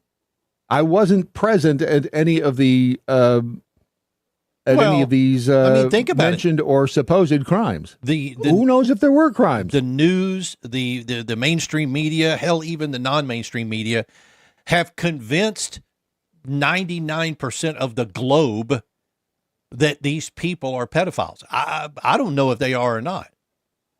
Well, they're again. Therefore, matter. yeah, they're not pedophiles because pedophiles are people who go after children who have not yet reached puberty. Hebophiles. I don't call them whatever. What they are, it would be, I think, hebophiles. That's not my term. That's what they are. Pedo is the go-to phrase, I guess. Sure. Murderers. Let's just call them murderers. Why not? It's just another word. So it's, who knows? I mean, it may never come. There certainly isn't going to be a list of who did what. Here's Bob. Let's go over on the spreadsheet. Oh, Bob. Not a list that the public ever sees. I doubt that there was ever a written down list. Why would there be? I mean, you got to think. Epstein was the most documenting criminal that I've ever seen. I mean, what, they've released 3 million plus pages so far? I mean, this guy was documenting. They were emails those aren't and stuff. all his. They're not all his stuff. A lot of those pages are investigation pages. They're not all from him. Right, but flight tracking to the island. I mean, come on. Right. He didn't keep track of that. The flight tracking did, right? You had to file the information with the FAA, did you not? Yeah, but I mean, but not who's on board. Who was doing that? Was that the pilots that he hired? Were they tracking who was on board? I mean, well, and with Clinton, they what did I read that? Is it true? I read it. It must be. Where is the? Is that it? Yes. In the piece over at the Wall Street Journal, Mr. Clinton, though not unscathed by the files, doesn't seem to have been a client whom Epstein could blackmail. He took 4 overseas trips on Epstein's jet in 2002 and 2003. Did he go to the island, Ron? Who knows? Okay, that's what I'm saying. People will say he did. All the stops were in Africa, not the Virgin Islands. And it was also before the Wade Robertson indictment. obviously is convinced. He said they ate effing kids, guys. Come on. It's so much darker than a list of elites that went to bang teenagers. They're Satan worship and really disgusting things. Did Wade, you read that? When you show me the evidence of them eating kids, I will gladly look at it. Or did you hear that? I mean, that's the thing. Is that in the documents, or did you hear that? You're either telling me what it is you know or what it was you heard. Yeah, yeah. And there's a difference. But please, if you've got the information, I would love to see the story or the documentation of them eating kids. The adrenochrome thing, is that true? I don't know. It's possible. It's weird enough. Who was it? Machine Gun Kelly's girlfriend. What's her name? It's not Kristen Stewart, is it? No, it was something Fox. Not Samantha Fox. Yeah, I know who you're talking about. And didn't they had blood in the little? They carried the little vials. The vials. That's like Billy Bob Thornton and Angelina Jolie. Were they right? Were they really drinking them? I don't know, but it's how you get your name in the headlines. You carry around a little vial on your necklace. It looks like blood. You say, "Oh yeah, it's my boyfriend's blood." Yeah. And guess what? You're going to get in the headlines. Yeah. Megan Fox, not Kristen Stewart. Wade Robertson. Go look at the emails that they talk about pizza and jerky. I love you, Wade. You know that. You remember Pizzagate? I always thought that was humorous. I don't know why. And maybe, do you think that there was a trafficking ring going on underneath the pizza place? Who knows, dude? That's the thing. We don't know. We think we do, yes. But we don't. Absolutely, it's possible. Yes, yeah. But we don't know. And what they do in all situations, in a great number of these situations that I've seen over the years, they will take several truths and mix in with it one weirdly, just completely effed up, made up factoid. And then you don't know it's hard to tell the truth from the lie. Ping pong pizza. Thank you. Now, go to jmail.com, use the search. Epstein emails. Put in baby. Don't put in. That's starting to sound creepy, original babe. But I will. And were they why would you eat babies? Is that the adrenochrome thing? Yeah, maybe it is. I've never heard that babies are all that nutritious. There's not much of them. Going back to the Clinton thing, all of the stops were in Africa, not the Virgin Islands. That's what was documented anyway. And that was before the indictment for soliciting a minor. Among the released files, we all saw them. The undated photos of Clinton in various states of undress with other human bodies. It appeared in water and wherever else. We don't know how old. We don't know who those women were. We don't know how old they were. We know nothing. Does it look bad? That's what they tried to do with Trump. You got all these even pictures Prince of Trump Andrew being surrounded by. They have run him into the ground. Prince Andrew, was he guilty? Probably, but who knows? Well, you say probably. How do you know? I don't. You just said probably. Just the way he's acting, just the way he responded to it all, makes me believe that there was some guilt there. Then again, there are photos. What are the photos detailing? Not much, quite actually. He's got his arm around Virginia Giuffre. I do not think she killed herself. What makes me think that? I didn't ever think that Kurt Cobain killed himself. And I'm not saying that, look, you've got these victims coming out saying this happened, this happened, this happened. Maybe it did. Unfortunately, I don't think we will ever know. It is not what you know. It is what you can prove in court. That's the bottom line. Who wrote this over in the Wall Street Journal? It was Barton Swaim. That's a name, isn't it? See here, there was in the end no sex slave ring, no blackmail operation, no cameras recording dalliances for later use, no client list, just a deeply sick and rich predator with a few enablers. I don't know how you can say that there were no cameras recording dalliances, and I don't know how you can say there's no client list because we don't know. If his job, Epstein's job, was to manipulate's not the word I'm looking for. Try to blackmail people. Then you've got to think there are videos of this. Now there are people out there who say there are videos. They've seen them. I've never seen them. Nothing's been released that I know of. In the power circles that these people run around in, anything is possible. I agree. Without a doubt. But we don't know. It's just how salacious. Bad it and was. We love salacious shit as a public. And I love Salacious Crump. There you go. Yeah. You know who Salacious Crump is? I don't. Is that from Chitty Chitty Bang Bang? I don't remember. That makes me sad. Sorry. That you don't know Salacious Crump. Mary Poppins. Space Hippie on Vacay knows who Salacious Crump is. Hold on. I'll get you a picture of Salacious Crump. Salacious Crump. That is Salacious Crump. Star Wars. I should have known. Crumb. I said crumb. Crumb. Salacious Crumb. Yeah. They are, what are they called? Wasn't that Jabba the Hutt's little sidekick? He's a Kowakian monkey lizard. Yeah. And who doesn't love a good monkey lizard, right? Yeah. What show was it that there's a market scene and there's a bunch of these like on a stick they're roasting them? It was pretty funny. I don't know how they taste.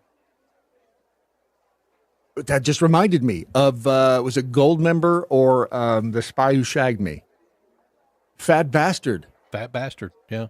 Baby, the other white meat. Get in my belly. Maybe Mike Myers was trying to tell us something.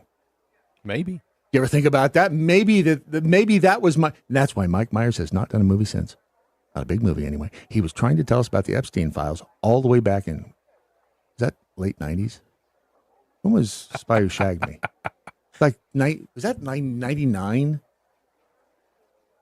I can't. It's hard for me to believe that would be a quarter. The spy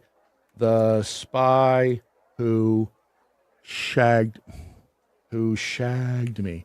When was that? The Spy Who Shagged Me was 1999. Good. You nailed that one. I nailed that one straight up. Now tell me, do you really want to love me forever? And then and Goldmember was a couple years after that, right? So maybe that's what Mike Myers was doing. We just don't know. It's possible, but we don't know. And Joe Rogan was in the Epstein files. Do you know why? So was Glenn Beck, but it was probably for some crap. Well, we know why Glenn was in there. But do you know why Rogan was I do in there? not. I'll tell you in a minute on the Daily Mojo. Every day at the top of the hour, I flip on the radio for a blast of truth and power from the Daily Mojo. Give me the mojo. The Daily Mojo. Give me the mojo. The Daily Mojo. Give me the mojo. The Daily Mojo. Give me the mojo. Radio with an attitude. I would just like to give a shout out to my buddy Grok from yesterday for a couple of things. The first being the incredible job that he did with coming up with images to use in the thumbnail for the program yesterday. The first one there, I don't even remember the prompt, but it had something to do with the interaction or the relationship between human sexual activity and volcanoes, if there is one.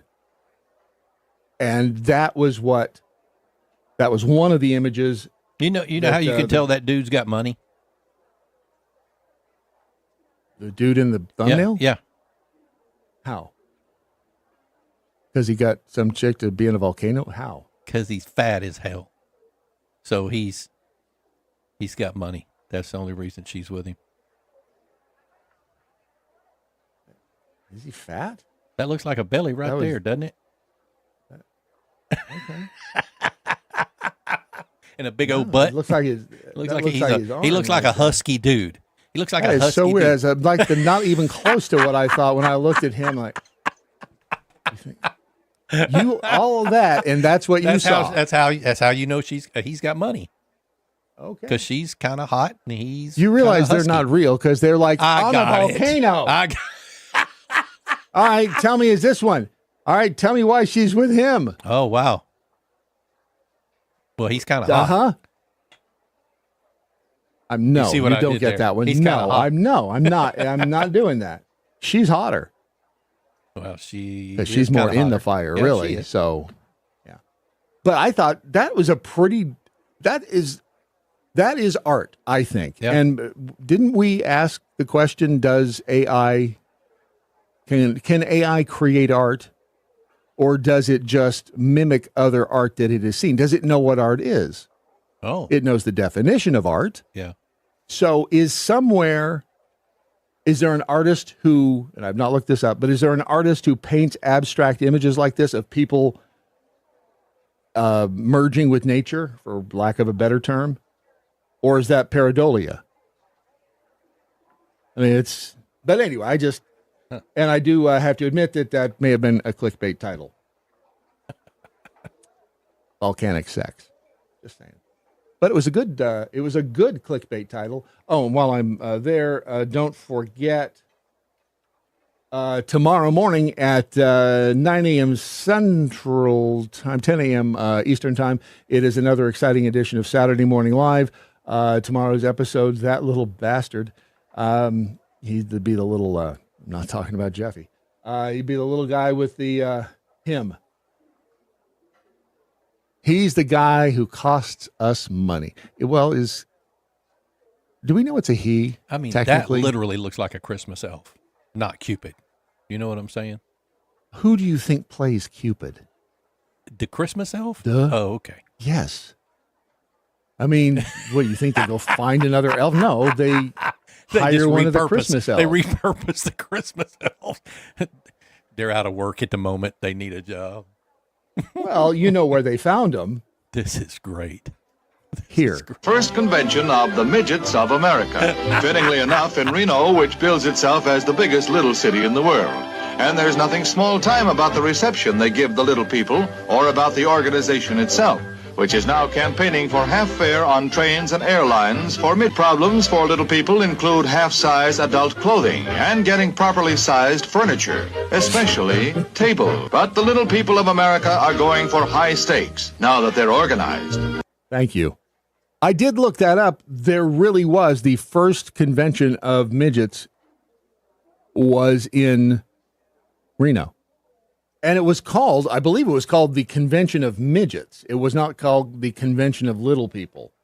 Convention of, because people weren't all retarded and making up different names. Little People, a nonprofit organization. Is it, make sure, what is it? Little People of America? Maybe it was Little People of America? No. They're midgets. Yeah, 1957, Midgets of America. There you go. Was changed to the Little People of America when? When did they change it? Doesn't say. Anyway. Where was I? Oh, yes. We were talking about Joe Rogan, weren't we? Joe Rogan being in the Epstein files. It's salacious crumb, I'm telling you. Epstein was trying to meet with me. I'm in the file for not going. Aren't you glad? Not even a possibility that I would ever went. Especially after I Googled him. This was like 2017. One of my guests was trying to get me to meet him. I was like, are you high? What he was doing was very clever. He was getting all of these very powerful and very respected people together. And you would figure like, oh, it's that safe. guy's lady's Clinton's there. Here. This is fine. Look, it's Steven Pinker. How could this be bad? Jeffrey Epstein was trying to... Steven Pinker? Who the hell is Never that? heard of him. Is he important? Steven Pinker. He's got a nice suit on, doesn't he? Who is, if you had to guess, who would you say Steven Pinker is? An attorney, maybe?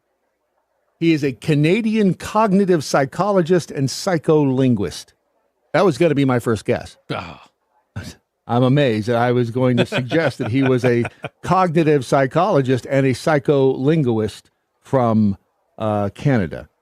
And is he? He's a liberal. That's weird.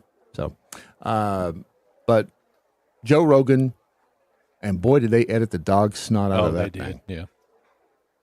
Some of it wasn't. I mean, it wasn't all that bad. I don't think it needed to be completely edited. But and then John Fetterman continues to amaze and amuse and really keep us really tugging. He tugs at our heartstrings, does he not? Does John Fetterman just make you want to go up and give him a big hug? I used to not really like him at all. I know. Me because too. He was too laid Democrat. back. Maybe he was too Democratic. No, he was just. It was though he was mocking the institution by dressing down. Yeah, by dressing down, wearing the hoodie, just not giving two shits about it, and thinking, I'm not even going to listen to anybody. I mean, this guy, what was it he went to wearing his sweats and shorts that everybody else was in suits? I can't. Besides Congress. And let me ask you this: would you rather have him dress in sweats and vote the right way, or a suit and vote with the machine? No, sweats and vote the right way without There a doubt. you go. But see, that's an overtime thing. Over time, I've come to go, all right, this guy's relatively moderate. I didn't think that because he went. He went up against Oz for senator, right? Yep. Yeah. And I mean, at the time, I remember thinking this guy's just a train wreck, blah blah blah. But over time, only Democratic senator to vote to advance a full year funding package for DHS. Yeah. Yeah, Sticking I mean, with his long-held position of opposing government shutdowns for any reason. He's now, the Manchin replacement, if you ask me. I am torn on this because I don't like the Department of Homeland Security. I think it sounds like something that Hitler would have. Yeah. It just does. Well, it just so happens that ICE is under Homeland Security, and so we want immigration enforcement. But you're right. To be Homeland Security just sounds like something a bunch of Nazis came up. What was the original? The original Department of Government was something borders and something, or immigration and something. Anyway, but it just I'm torn on this because they've got a job to do. Protection. Immigration. I think so. I think there was one even before then, but. And they just name them, and they've got study groups and focus groups and all kinds of other groups that decide what they're going to name these departments. So I don't know who the hell they went to. Or they just go to the elementary school and say, hey, y'all, let's do a contest for names. Or the fascists of America, and they came up with Department of Homeland Security. It was under Bush, so that doesn't surprise me looking back. And the whole stupid thing with W, I defended him too. And here's the issue. Remember when he sat in that classroom and the secrets or whoever it was, the towers, the second tower, and he had that look on his face. See what a dummy he is. I completely framed that differently now. He's like, okay, the plan is working. Good. Okay, so. Oh wow. And he goes back to reading. I've said that before. That's not a secret. And would that surprise you?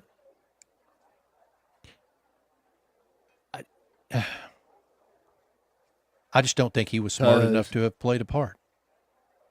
That's why, if anything, it would surprise me. You think he's stupid? I don't think he was smart enough to play that part. Either that or they kept him out of the mix. Okay. And that's possible, too. I wasn't there. I was not there. But good for Fetterman. Good for Fetterman for being who you do, you boo. And he's... I like John Fetterman till he does something that I don't like, and then I won't like John Fetterman.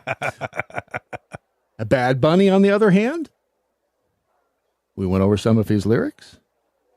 They are not something you want to repeat to your mother. Well, maybe you would. Maybe you have a weird relationship with your mother, but I wouldn't want to repeat. I could repeat him to mine because she's dead now. I could just stand there over the grave and read, and it wouldn't bother her at all. But Bad Bunny, according to Mediaite, reportedly lost record percentage of Super Bowl viewers heading into the halftime show. It appears that a record number of Super Bowl viewers stopped watching once Bad Bunny started the halftime performance on Sunday. That's from a new report from Front Office Sports. The reporter Ryan Glassspiegel explained it on X. He said, based on my understanding of the data, Bad Bunny lost more percentage-wise of the Super Bowl viewership from the end of the second quarter than has ever happened before. Well, I mean, and it's 5 million people is not a drop in the bucket. And that's how many, a good majority, left the Super Bowl to go watch this TPUSA thing. And so... 7 million. Is that what it ended up being? 135 were watching and dropped to 128. Oh, people either watching TPUSA or didn't give two shits about watching anything during the halftime. But what was the viewership for Turning Point? I thought it was 5 million. Now they were just 7.7 basing that off of stream viewers at the time. Yeah, it's a guess. Bad Bunny's performance occurred during the latter window because this has happened before. And which one was it? he added a caveat by pointing out both the Seahawks-Patriots game this year. Who won? The Seahawks. Mm-hmm. And the Eagles-Chiefs games last year. Who won that one? Don't know. Nope, neither do I. And that's because, and I won't know 6 months. That the Seahawks won this one. That's exactly right. I won't. No one cares. Eagles-Chiefs game last year looked over by halftime. It looked like the game was over by halftime. That's what they're accrediting, which was what the NFL would do. People were look a bad game. Of course, that's what the NFL would do. Which probably didn't help Bad Bunny or Kendrick Lamar. Kendrick Lamar was last year's halftime show. The article did not include Nielsen data on the 15-minute segment immediately following Bad Bunny's show. Still, 128 million viewers who watched Bad Bunny was more than the 124.9 million viewers that the Super Bowl broadcast averaged on Sunday. It wasn't a good show. I don't care what the lyrics were. I mean, I do, but I don't. It was Mexican restaurant background music. It was just. You know what though? The thing I noticed about this one over any other one that I've ever seen is that this one wasn't focused on the people in the stands, the people who had paid huge money to be at this freaking show. Never is. Yeah, it is. Prince, halftime shows never are. Well, Prince performed on a stage where he could walk back and forth. Michael Jackson performed on a stage. Everybody performed on a stage, walking back and forth. This guy walked between people wearing corn stalks, and the people in the stands couldn't even see what was going on unless they were watching the big screen. Even if there's a stage, you can't see them. You can't see them from the stand. But these halftime shows are never for the in-stadium audience. This one was a handheld camera the whole time. Mm-hmm. Yeah, it's always for the TV audience. It's because most people in the stands are going to get up and go get popcorn, go to the bathroom, or a $15 beer. Now, how much were we didn't even look at that. How much were beers at the Super Bowl? Because I bet they were. Yeah, I bet it was $15 easy. I agree with Tom McRae. We should go back to marching bands in the freaking halftime show. Levi's Stadium beer prices ranged from $17.50 for canned domestic, to $22.50 for premium draft options. The average cost for a beer was $19.50. Can you imagine? I don't even drink a $4 beer, dude. I don't care.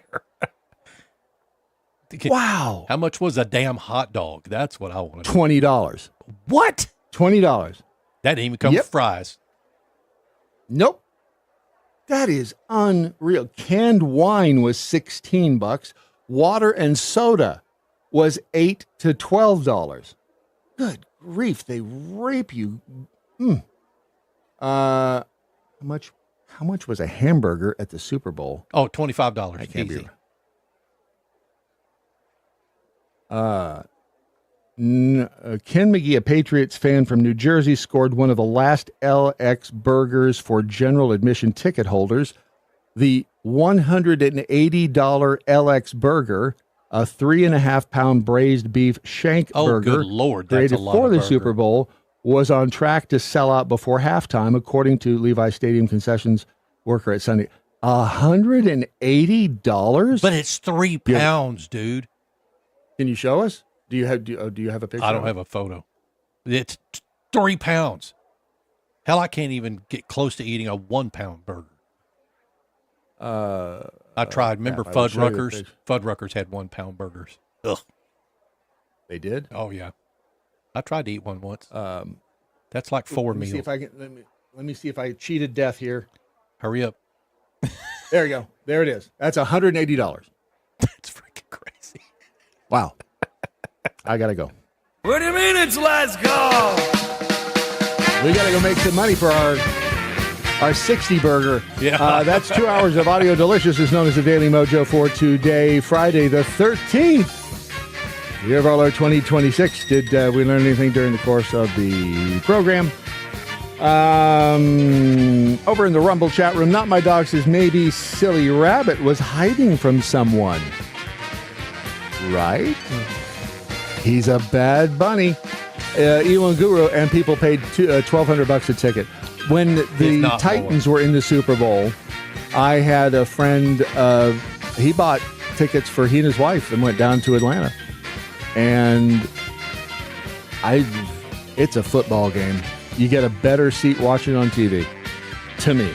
Now, if I was just... That's like NASCAR. It's not as fun when you're right there. If I farted... Oh, NASCAR is miserable in person. Yeah. It is. I saw the Charlotte 500. Yep. That was just... Miserable. Shoot me. But, Wade Robertson, Fudd Puckers used to be good. Are they still around? I don't know. I don't know that either. Phone test 79. Thanks, guys. Have a great weekend. I have to report back to prison, so I don't know if it'll be that much fun. See, over in the ex-Peekapool, after seeing the change in Fetterman, I'd prescribe debilitating strokes for all prog tards. Not a bad idea. Yeah. Over in the Daily Mojo First Amendment room, Curtis, thank you. You're welcome. Thank you. Deb says, Bad Buddy sang in Spanish, so if all the lyrics were translated, I believe the FCC would have fined Roger Goodell big time. But so what, you think that it's okay to say, I know you don't think it's okay to say, but do they not get fined if they're cursing in Spanish? Well, you don't get fined if you're cursing in English. So anyway, remember, we the people must stay together. Otherwise, we'll surely hang separately. Success Perennis. This is Stupid. Good night, Doc. Wherever you are, have a good weekend, everybody. Love you. See you tomorrow at whenever time I see you. Watch and listen at thedailymojo.com.